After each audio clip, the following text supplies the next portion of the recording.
Hello and welcome to my channel. My name is Dr. Chi, DMP, FNP. I'm a family nurse practitioner, holistic family nurse practitioner, and this is my hair growth journey, guys. So it's been officially 1 month since I made the conscious decision to start my hair growth journey. I know I have had my hair like this since what? I think I started getting serious about regrowing my hair sometime in October. Then I went to Nigeria, came back and blah, blah, blah. 1 month ago, I decided, you know what, I'm going to officially start this hair growth journey. But here we are. We're still in the process. So before I start, I just want this to be like my second introduction. I am a family nurse practitioner. I've been a nurse for the past 20 years and the past 13 to 14 years.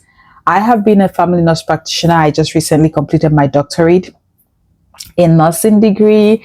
There are a lot of things that I know when it comes to the human health, but hair and skin are just not one of it. So I noticed that my hair had stopped growing for the past, I think, 1 year. And that's when I began to look into different things, different courses. I went to the dermatologist, and of course, officially, they told me that I did have some alopecia. Now, I have a couple of bald spots. I suspect this particular one in my front was from a hair that I did, a braid that I did that gave me traction alopecia. And then I have androgenic alopecia, which is the major one due to hormonal changes. Backstory. So I think 2 or 3 years ago, 2 years ago, I embarked on a weight loss journey where I usually prescribe GLP-1s, which is the Mounjaro, the Ozempic, to my patients. I knew the side effects, of course, but we kind of go with the flow. You want to lose weight, but I didn't really care much about the hair loss side effect. Fast forward, it worked for me. Trust me, semaglutide worked for me, worked great for me. But fast forward last year, I had to stop semaglutide. I don't know, my whole body just went, I think it affected my gallbladder, and I had a situation where I ended up in the ER. So I had to stop semaglutide. I had to stop all types of weight loss GLP-1 and decided I'm just going to do holistic. So it was in that process that I went into holistic full time. So at the same time, I started having a lot of joint pain, a lot of joint aches, inflammation in my scalp. Like if you touch my scalp, it would hurt so bad. So for the past, I think 1 year, I haven't had braids done. No, that's not true. I did a twist a couple of months ago that actually gave me distraction. But I had to do it myself because when someone touches my hair, it hurts. So I noticed that my scalp was really, really tender. My joints were hurting.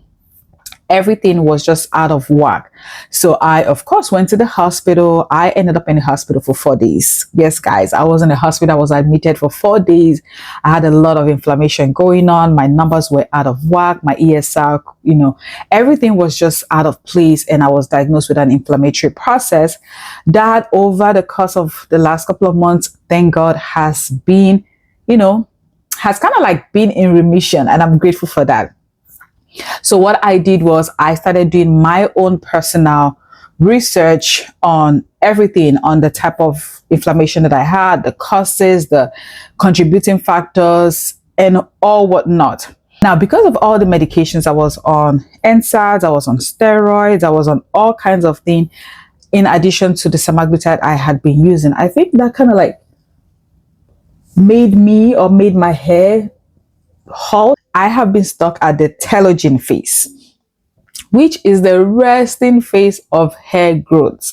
And it's not pleasant. It's not funny because I know I have the tendency of growing my hair. I did regrow my hair from 2017 to 2021, and trust me, I know I can regrow my hair.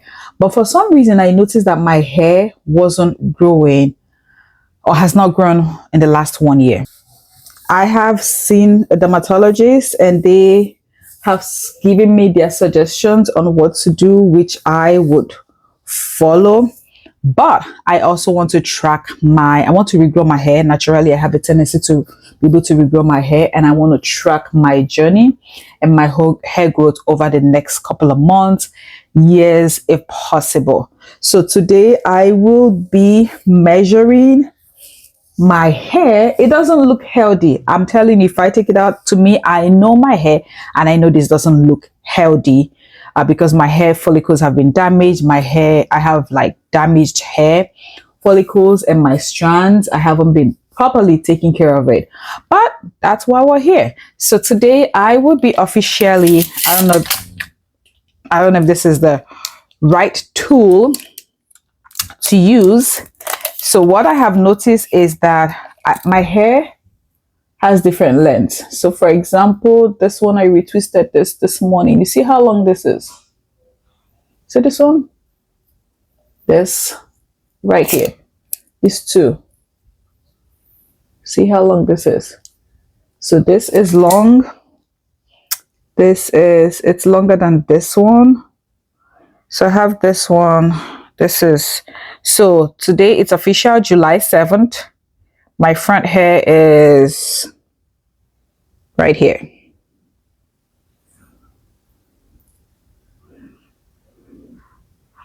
I don't know if I can get the measurement.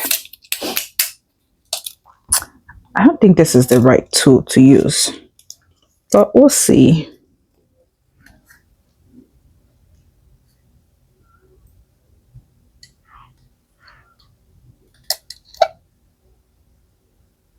So this one is, oh geez,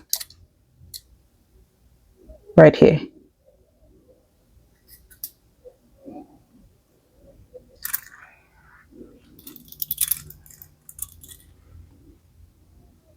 Okay, so it says 5.5 inches. So it was right here. So my front hair is officially 5.5 inches. Now let's measure this one right here. I have a long one here, although it's very thin. So I'm gonna pull it. Hold on. I'm going to pull this.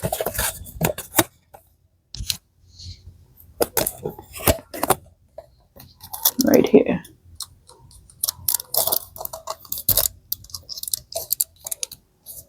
Ah, Jesus. This is much difficult than I thought. This is so much difficult than I thought. Okay, I think I got this one. Yeah, about the same. 5.5. If you can see that. Okay, now to the dogs of the hair, the alopecia that I also have, which is the centrifugal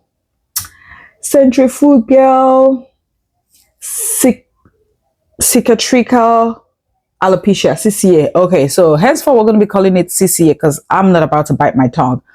Okay, let me show you guys. So you see how my hair in the front and on the side is about 5 inches? Guys, this is so depressing. Look at, what is this? What is this? What is this? Now tell me, what is this? What exactly is this? What is this? Even this one has, I think this place is shorter and this one is longer. So I'm gonna go with the shorter one. I'm gonna go, I purposely let it out so that you guys can see exactly what my suffering is. So this is from my root, and I'm going to pull this. I hope I'm able to get this.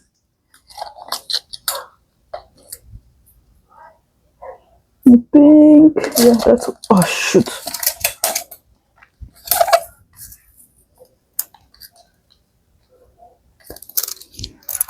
What is this? What is this? 3. I don't think it's even up to 3 inches, but we'll go with 3 inches compared to 5.5. You see the difference? I'll twist this out later. So yes, I am dealing with traction alopecia caused by a tight braid. I am also dealing with androgenic alopecia due to hormones and all the medications that I have been taking. It has caused me or my hair to not only thin out, because my hair used to be really full like a forest. It has caused my hair not only to thin out, but also to stop growing. So now that I have been able to identify the major causes of my hair loss or hair not growing, and I am intentional about regrowing my hair, I have been doing better.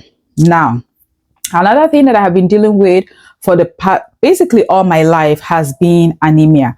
I want you to understand, if you have anemia and you just realize maybe you had anemia for the past 10 years and all of a sudden you're taking supplements like me, that I just recently started taking supplements, it's not going to work overnight. Yeah, your hair is not going to miraculously start growing overnight. It will take some time. So I am currently on an iron supplement once a day. I think I'm going to increase it to twice a day.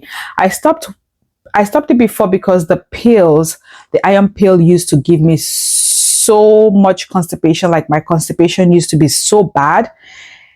I just stopped, but now I have switched over to Geritol, which is a liquid, and it's more tolerable. So I would start taking it twice a day because my iron levels can get really low. With my inflammation, I have been doing so much better. In the last 1 month, I have not taken any pain medicine. Yay!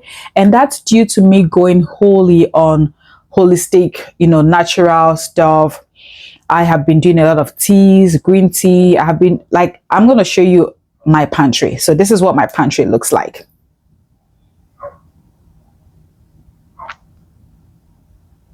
Yes, guys, that's my pantry. That's my pantry full of herbs. So I'm going to develop my weekly routine. Once a week, I will be conditioning my hair once a week.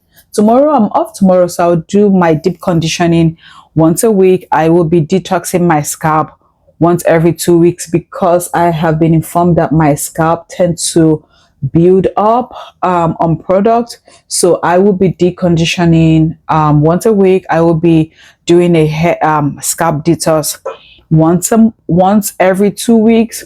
And then, but when it comes to, I have a type 4C hair, so when it comes to moisture, and because my hair can get really heavy when I put a lot of products in it, now that I've realized it, I've seen the difference. I would not be putting a lot of creamy moisturizers every day, no, but I will be hydrating